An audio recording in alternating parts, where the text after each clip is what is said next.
you ever had that nagging, kind of nauseating sensation that you're just, acting the part of a competent adult? Oh, absolutely. Like you're in a meeting or you're with your kids or even just doing your taxes, and there's this little voice in the back of your head going, if I make one tiny mistake, just one, everyone's going to know I have absolutely no idea what I'm doing. Right. It's that classic fear of being found out. The fraud. Exactly. The Yeah. idea that it's only a matter of time before the curtain falls and, well, everyone realizes the stage is empty. It's so terrifying. And for a lot of people, that's not just a passing thought. It's like a permanent state of being. Hmm.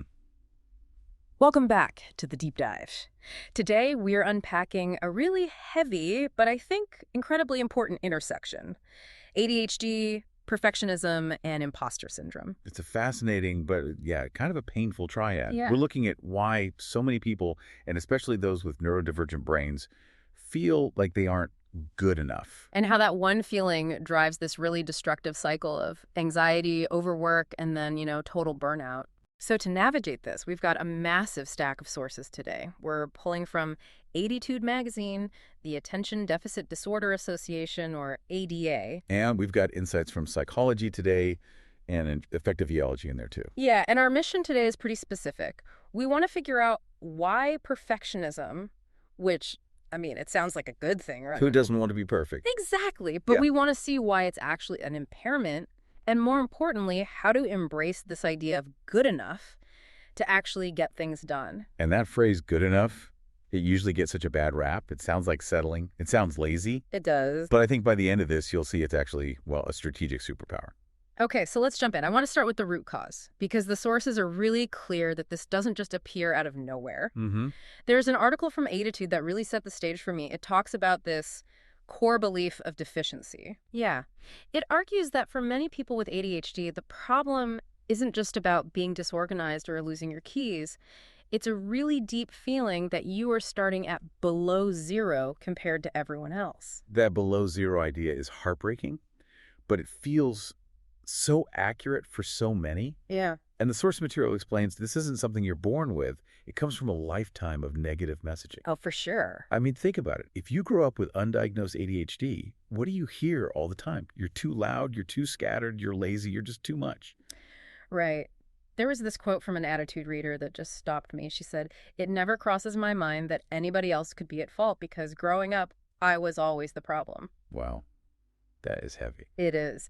But I have to ask, is this just an ADHD thing? Lots of people have low self-esteem. That's a fair question. The Yeah. difference here, according to the sources, seems to be about the frequency and the specificity of the feedback. What do you mean?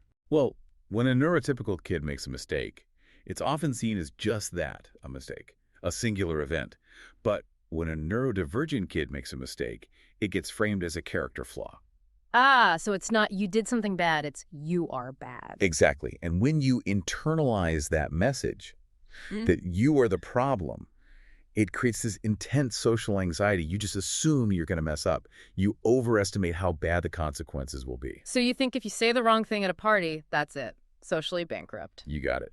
And that leads us to a term that kept popping up in the research, RSD. Rejection-sensitive dysphoria. Mm-hmm. Okay, I've heard this term a lot lately, but let's break down what it actually means.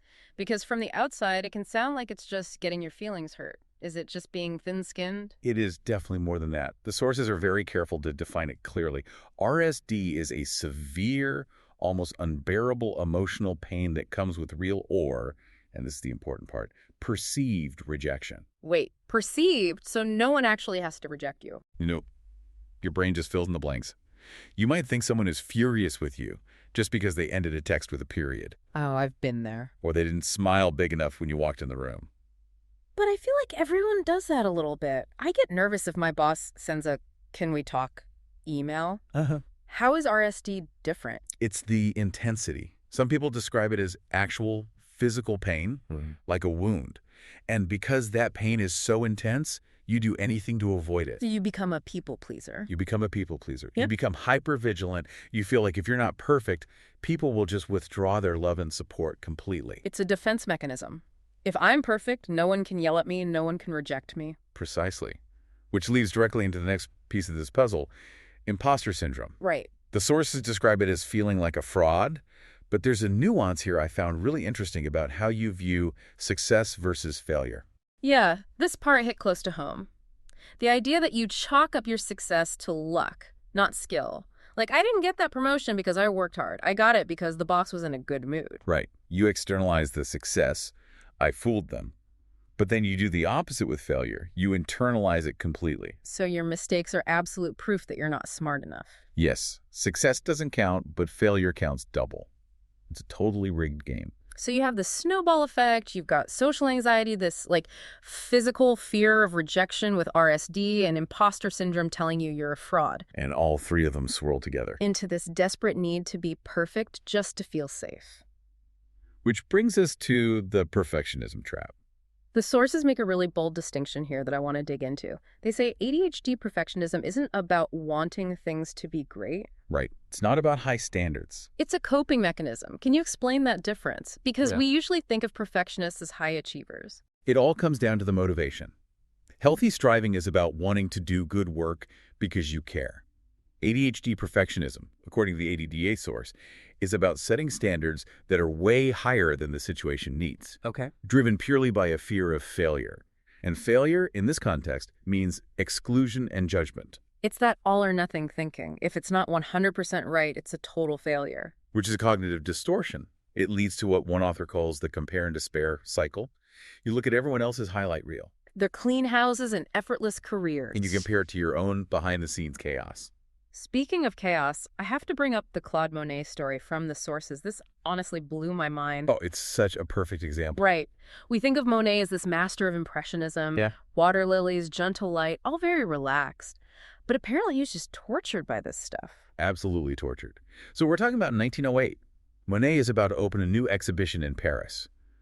He's been working on these specific canvases for 3 years. 3 years. The critics are ready, the buyers are lined up, but right before the opening, he takes a knife and a paintbrush, and he destroys 15 of them. 15 masterpieces. He just slashed them. Slashed them, ruined them, because in his eyes, they weren't perfect. He wrote a letter saying he knew they'd be a success if he showed them, but he couldn't bear it because he knew they were bad. That is wild. The quote from the text that summed this up was, "Perfectionism is not striving for excellence, but being impaired by it." And Monet was literally impaired. The exhibition had to be postponed. And that's the irony, right? We think perfectionism makes us better. We wear it like a badge of honor in job interviews. Oh, my biggest weakness is I care too much. But so often it just leads to doing nothing. It leads to ADHD paralysis. Because if the bar is set at flawless, the task just feels impossible. So you don't even start, you just freeze. Exactly. The sources actually say that low perfectionism is safer. High perfectionism leads to burnout, exhaustion, and, ironically, procrastination.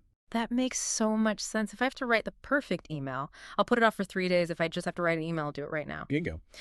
So we know the trap. We know it makes us miserable and sometimes destroy our own art with a knife. What's the alternative? This brings us to the core mission for today, the principle of good enough. Okay, and this is where we have to shift our thinking a little bit. We're looking at sources from affective biology and psychology today here. And they define good enough, not as mediocrity, which is what we're all afraid of, Right. but as an economic calculation. Okay, break that down for me. How is good enough economic? Because when I hear that, I hear C- student. Think of it in terms of diminishing returns. It's about finding the point where putting in more resources, more time, more effort, more emotional energy stops actually giving you meaningful improvement. So the return on investment just tanks. Totally tanks. Think about writing a report. The first draft is rough. The second draft fixes the major errors in the flow. That's a huge lead in quality. Okay. The third draft polishes the tone. But by the 10th draft, you're just changing a comma to a semicolon and then changing it back. You're spending hours for a 0.1% improvement. That sounds like the 80-20 rule that was in the text. The Pareto principle, exactly. Roughly 20% of your work gets you 80% of the outcome. The goal is to identify that key 20% and stop before you hit those diminishing returns. But isn't that lazy? I mean, I'm playing devil's advocate, but shouldn't we always aim for 100%? That little voice in my head says if you stop at 80, you're a slacker. And that voice is lying to you. Yeah. This is the hardest part. Psychology today makes this great distinction between perfect excellent, and good enough. Mm. Perfect is an illusion. It just leads to disappointment. Excellent is achievable and satisfying. But good enough is often the smartest strategic choice. Mm. If you spend all your energy on one task to make it perfect, you have nothing left for anything else. It's about resource management. If I spend 10 hours on the font, I have no hours left for the actual content. It's an active strategy. Because if you don't define good enough, you run right into Parkinson's law. Work expands to fill the time available. Right.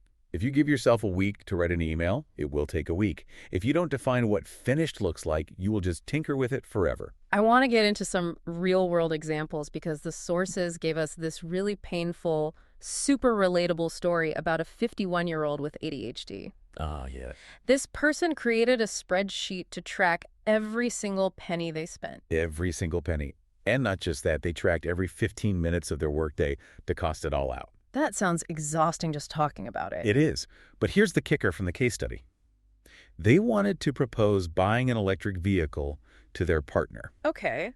Now, most of us would just say, hey, let's look at a Tesla or check out this review. Mm-hmm. This person created a full-blown PowerPoint presentation. No, for their partner, for a chat in the living room. Yes. Complete with national charger data, car reviews, financial projections, the works. Oh my gosh. The source calls this overvigilance.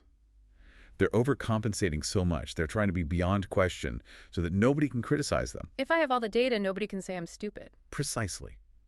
But think about the cost. The energy wasted on that spreadsheet or that PowerPoint is energy not spent on things that actually matter. Like enjoying the car. Or just relaxing with their partner.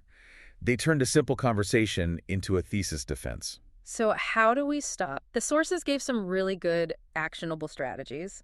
The first one is setting hard limits. How did that work? This goes right back to fighting Parkinson's law. Huh? You have to set the constraints before you start. Right. Because once you're in that hyper-focus hole, you won't stop yourself. So you decide on a maximum number of drafts. I'm doing 3, and then I press send. Or you set a timer. I'm spending 2 hours on this, then it's done. It's like building a container for your work so it doesn't just spill out and take over your whole life. Exactly. You're outsourcing your executive function to the clock. You let the timer be the boss. Another strategy was systems over willpower. Specifically, something called body doubling.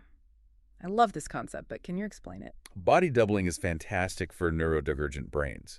Basically, you just work alongside someone else. They don't have to help you, they just have to be there. Okay. It creates this subtle social pressure to stay on task, Yeah. but it also works as a reality check. A reality check. How? Well, if you're obsessing over a font choice for an hour, your body double might look over and go, hey, you've been on that one slide for a long time. Just pick Arial and move on. It breaks the trance. It breaks the trance. It stops you from disappearing into the tiny details. The sources also mentioned the Pomodoro technique working in timed bursts and gamifying tasks with apps like Habitica. Basically, anything to get out of your own head and into the process. But the most important strategy, and honestly the hardest one, is self-compassion.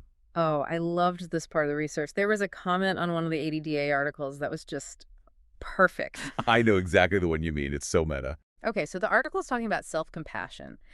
And a reader named Jean O leaves a comment pointing out a typo in the section about self-compassion. The irony is just delicious. I think the source originally said self-compassion is a muscle you train, but there was a little mistake in there. And Jean O points it out, but then adds this brilliant little note. My habit of perfectionism has probably gotten stronger with use, too. Don't ask how long it took to write this comment. But think about what actually happened there. The author of an article about perfectionism made a mistake. A typo. And the world didn't end. The world didn't end. The article still got published. It was still helpful. We're still talking about it right now.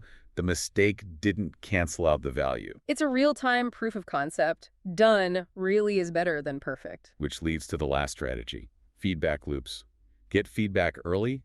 Show someone your good enough draft. Ugh, that's terrifying for a perfectionist. You want to hide it until it's bulletproof.